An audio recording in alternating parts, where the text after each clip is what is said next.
салом алейкум хонандагони азиз, имрӯз мо ҳамроҳи шумо мавзӯи дарси 25-ро меомӯзем ки мавзӯи дарси имрӯзии мо бахшида мешавад ба зарби бисёр азогӣ ба бисёр азогӣ. Биёед як қоидаро ҳамроҳи шумо дида бароем ва ин мавзӯъро бо мисолҳо мустаҳкам кунем. Қоида: барои бо ҳам зарб задани ду бисёр азогӣ ҳар як аъзои бисёр азогии якумро бо ҳар як аъзои бисёр азогии дуюм зарб зада ҳосили зарбҳоро ҷамъ намудан лозим аст. Биёед ин қоидаро бо ҳам мустаҳкам мекунем. мисоли якумро дида мебароем. Зарбро иҷро кунед ва дар зер ду ифода дода шудааст ки онҳоро иҷро мекунем.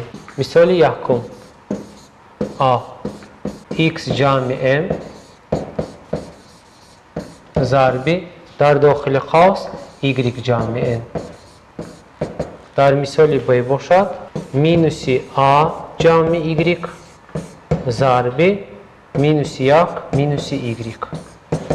ва ҳар яки ин ифодаҳоро зарб мезанем, яъне қавси якумро ба қавси дуюм зарб мезанем. x-ро бо y зарб кунем x зарби y ҷамъи x-ро бо n зарб кунем x зарби n ҷамъи m-ро бо y зарб кунем ҷамъи m y ҷамъи m-ро бо n зарб кунем ҷамъи m n ҳосил мешавад ки ин ифодаи ҳосилшудаи мисоли якуми а ба ҳисоб меравад. айнан ҳамин тавр мисоли б-ро дида мебароем. яъне минуси a-ро ба минуси 1 зарб мекунем, ин ба a баробар аст. минуси a-ро ба минуси y зарб кунем, ин ба a y баробар аст. y-ро ба минуси 1 зарб кунем, минуси y ҳосил мешавад. y-ро ба y зарб кунем, ба минуси y квадрат баробар мешавад ки ин мисоли якуми б ба ҳисоб меравад. мисоли дуюмро дида мебароем. дар мисоли дуюм чӣ омадааст? ифодаро ба шакли бисёразогӣ биёред ва дар мисоли дуюм омадааст ки он аз ду мисол иборат аст. мисоли дуюми a баробар аст ба x квадрат ҷамъи y зарби x ҷамъи y квадрат. дар мисоли б бошад 4a дар квадрат ҷамъи b квадрат зарби 3a дар квадрат минуси b квадрат. барои зарб кардани ин бисёр аъзогиҳо мо аъзо ба аъзо қавсҳоро зарб карда баъд онро сода мекунем.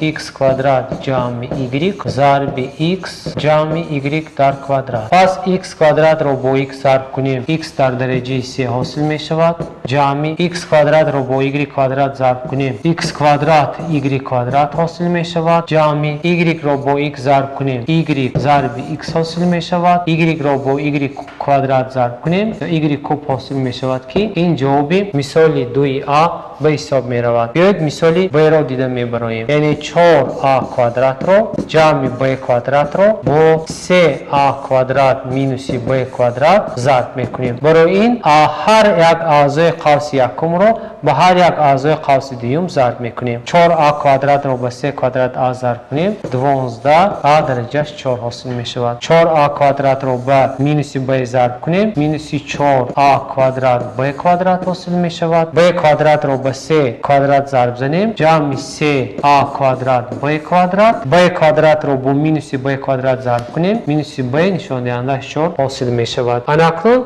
ифодаро сода мекунем. дар ин ҷо 12a дар дараҷаи 4 минуси 4a квадрат b ҷамъи 3a квадрат b минуси a квадрат b квадратро медиҳад ва инчунин минуси b нишондиҳандааш 4 ҳосил мешавад ки ин ифода дигар сода кардан мумкин нест. мисоли сеюмро дида мебароем. дар шарти мисоли сеюм чӣ омадааст? дараҷаро ба шакли зарб гардонида баъд шакли зарбро ба шакли бисёразогӣ табдил диҳед. онро менависем.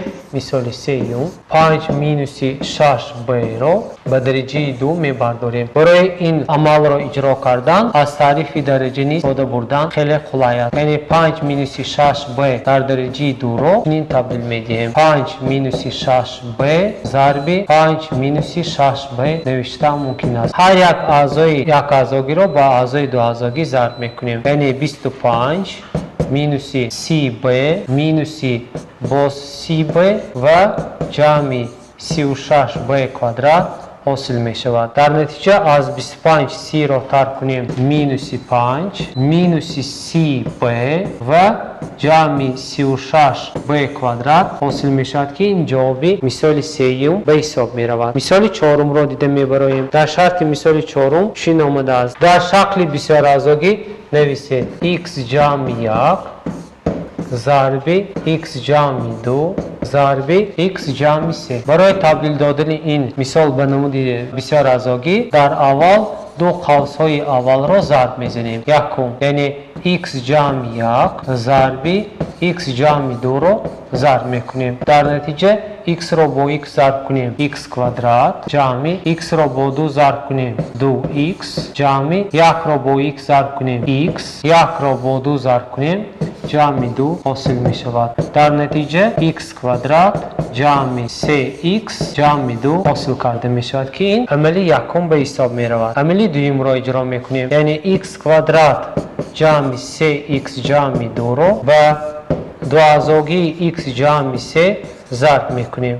برای این در اول x جمع 3 را به تغییر می گذاریم x کوادرات جمع 3x جمع 2 رو ضرب میزنیم که این خیلی قلای می باشد. x را با x کوادرات ضرب کنیم x در درجه 3 x را با 3x ضرب کنیم جمع 3x کوادرات جمع x را با 2 ضرب کنیم 2x 3 را با x ضرب کنیم جمع 3x کوادرات 3 را با 3x ضرب کنیم جمع 9x 3 را با 2 ضرب زنیم جمع 6 حاصل می شود. پس ifade های مانندی آن را جمع و ترک می کنیم یعنی x کوب را در اول می نویسیم 3x کوادرات جمع 2x کوادرات به ما 5x کوادرات را می دهد 2x جمع 9x به ما 11x را می دهد و جمع 6 را به تغییر می گذاریم که این جواب مثال چهارم به حساب می رود. مثال پنجم را دیده می براییم. در شرط مثال پنجم چی آمده است؟ ifade را ساده کنید a minus b ضرب a جمع 2 مینوس a جمع b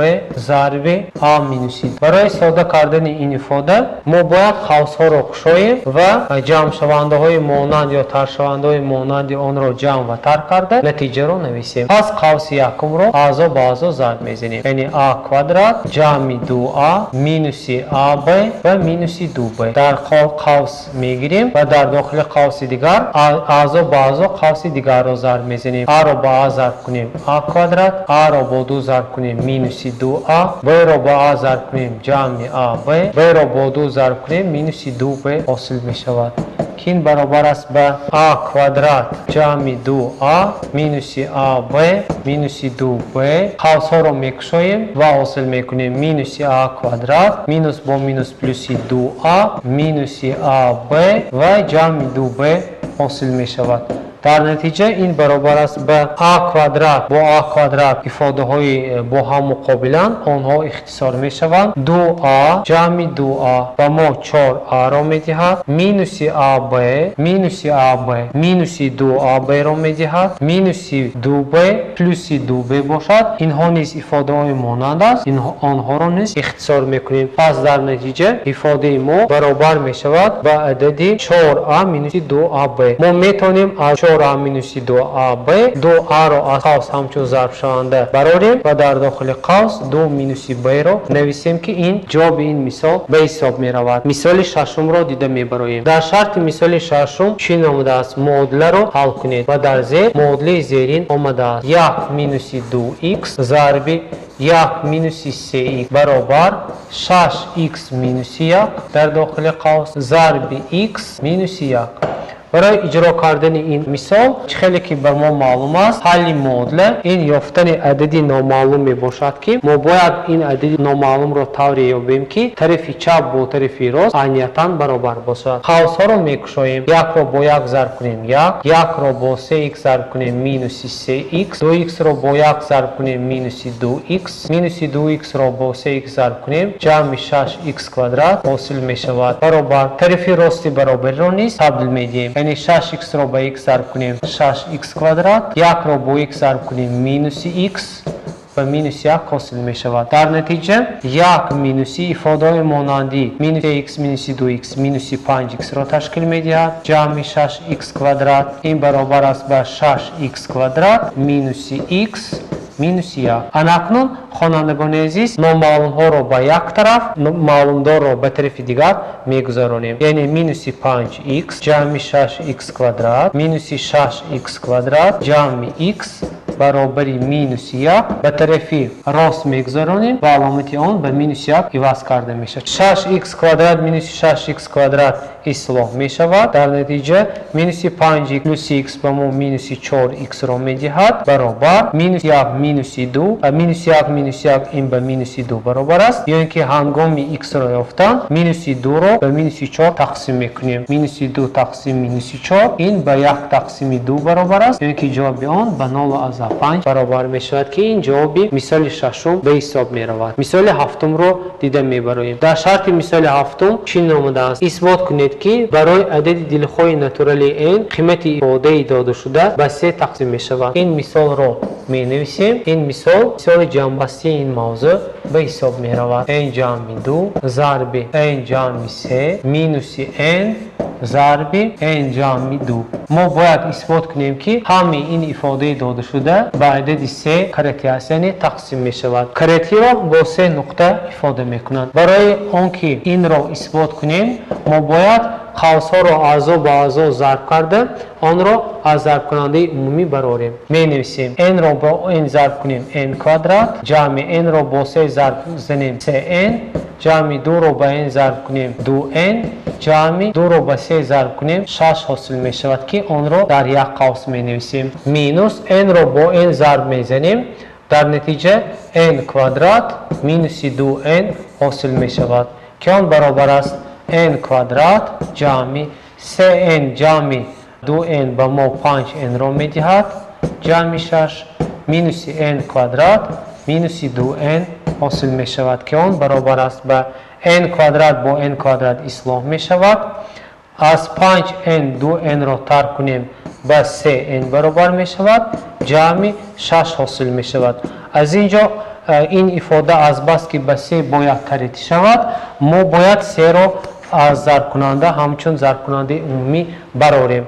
در نتیجه در داخل قوس n جمع 2 حاصل می شود که اثبات کردیم که این ifade به عدد 3 کرتی است. با همین موضوع امروزی ما به انجام رسید. برای مستحکم کردن موضوع امروزه به شما یک چند مثال و مسئله ها پیشنهاد کرده می شود که آنها را باید اجرا کرد. خوانندگان عزیز با همین موضوع امروزی ما به انجام رسید. خیر تا درس آینده موفق باشید.